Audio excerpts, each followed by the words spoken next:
Now, what I find most reprehensible about this whole charade is that we have seen this act before, and it failed spectacularly in its first run in the late 60s and early 70s. At least the London Gold Pool, which was in effect at that time, was a considerably more open attempt to hold the gold price in the neighborhood of $35 and maintain the fiction that the US dollar was as good as gold.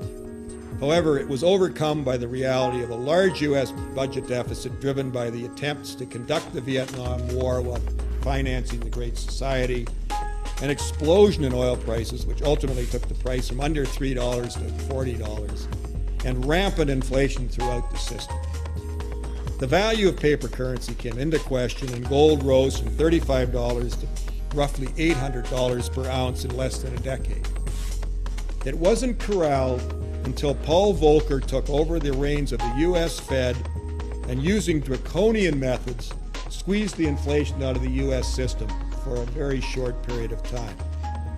Now here we are, 25 years after the previous peak, and they're at it again, aggressively suppressing the gold price in an attempt to protect the world's totally fiat monetary system. I'm not sure what is more pathetic at this point: the renewed attempt by the powers to be to control the gold price in the face of their previous failure, or the investing public's blithe disregard of history and acceptance of the current status quo. I really think that the current gold suppression scheme looks like an act of desperation, which will soon be overrun. But these truths are just part of a much larger, more monstrous truth, which is that the rig is run to prop up a monetary system that is immoral and in conflict with the foundational law of the United States. And here's where it gets tricky. The rig is just a means to an end, but it is a vital and an indispensable means to that end. The deeper you dig, the more vital it seems to be. Our monetary system is, after all, just a confidence game.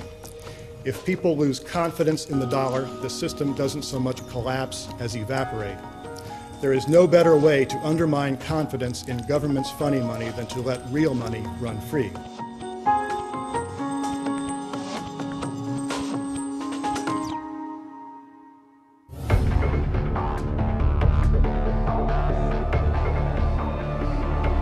Annual gold demand is 1,500 tons above production. The gap is being filled and the price held down by central bank dishoarding. The central banks are accounting for their remaining gold reserves deceptively. The reason the price of gold is hundreds of dollars per ounce below where it should be is because the gold cartel has clandestinely lent out more than 16,000 tons of gold from the coffers of the central banks to keep the price from rising. This means the central banks has less than half the gold they say they have in their vaults. Not only are central banks guilty of disinformation, deception is one of their most frequently used tools. The history of banking is replete with examples that are not just a lack of disclosure, but rather outright deception. To give just but one example, look today how they account for gold loans. They carry gold in the vault and gold out on loan as one line item. In effect, they are saying they are above generally accepted accounting principles and that they can as a result report cash and accounts receivables as one and the same thing. Accounting like that would make even the people at Enron blush. Key in my mind is the fact that a considerable amount of the central bank gold has already been mobilized over the past 10 years in the carry trade business and the ongoing price suppression scheme, and since it cannot be sold a second time, this fact will become the major determinant in the direction of gold prices in the not too distant future. These guys are running out. They cannot get this gold back. They say they've lent it. When you lend something out, you expect to get it back if you're lending it. They can't get it back because at this point in time, demand is more than 1,500 tons greater than supply. The only reason the price isn't going crazy now is because they're surreptitiously taking the central bank gold, giving it to the bullion dealers, and the bullion dealers are putting supply into the market. Once that supply is gone, the price has to go bananas.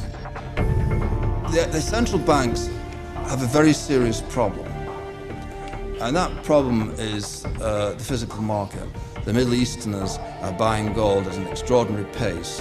What this essentially means is that the central banks have a tiger by the ears, because these people out there will not be satisfied with by anything except physical. It is simply a question of when they run out. I mean, demand is clearly on the rise for any number of reasons, but the greatest aspect of it is the monetary nature. I mean, people are beginning to see gold as an alternative to paper currency, so demand for investment purposes is rising. But this is starting from a situation where the demand for gold generally, for the more conventional uses, jewelry, industrial demand, small bar hoarding in the East, was well ahead of sort of mine supply. So I see, because of investment demand, the demand for gold rising fairly significantly in the upcoming years. At the same time, that there is no way in the next 3 or 4 years gold mine supply is going to do anything but decline. It's currently somewhere in the neighborhood of 2,500 tons. It should decline closer to 2,000 tons. And there's nothing you can do about it, because it's basically baked in the cake, essentially, because there hasn't been enough exploration and there's not a lot of new projects ready to go, and it takes a long time today with the permitting issues and everything else to get a new mine into production. So production from the ground is not going up, and if demand rises like I think, we've got an interesting sort of supply-demand equation. The cheering thing is, they got into this thinking that they could sell 100, 200 tons a year for the next 100 years and then worry about it. It turns out, in fact, they're having to ship out, who knows, 5, 8, 10% of their remaining stock, perhaps even more, in physical form, plus what they're having to sell in the option market to deal with the occasional forays of the hedge funds. So, it's later in the day than everybody thinks. Thank you.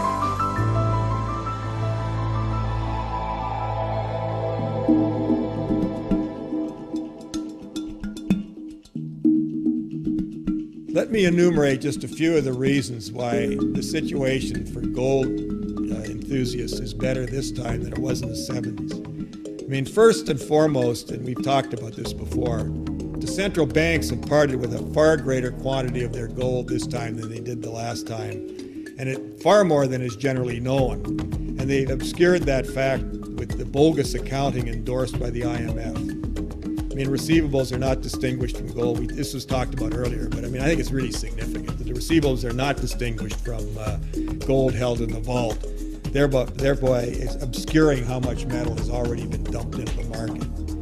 And the second great point is that there are a number of new influential players on the central bank scene who are not under the hegemony of the U.S. However, the central banks today, I mean, the Far East, China, Russia, etc., they've been accumulating remarkably huge reserves, primarily U.S. dollar denominated. And at some point, I believe they will be delighted to relieve the Western central banks of whatever further gold they feel that they may wish to dispose of. And then lastly, there is infinitely more paper this time around, appreciating crappy paper money in comparison to the outstanding gold stock than there was in the 70s. So thus, I would say that despite immense frustration on the part of the gold enthusiasts at this time, and I've certainly fallen into that camp, the people with the real problem are the bears. The fact that this is also abundantly clear to me, as clear as it is to many of you in this room, at a time when the vast majority of society could absolutely care less about the subject, is perhaps the most bullish aspect of all. The reluctance of central bankers around the world to think of gold or silver as money is going to be overcome. There's going to be a change in attitude when the frightening, terrifying disaster finally strikes upon us. Then there is going to be a change of mind, and that is when I think that this idea of how to introduce silver and gold too into circulation in parallel with paper will become attractive.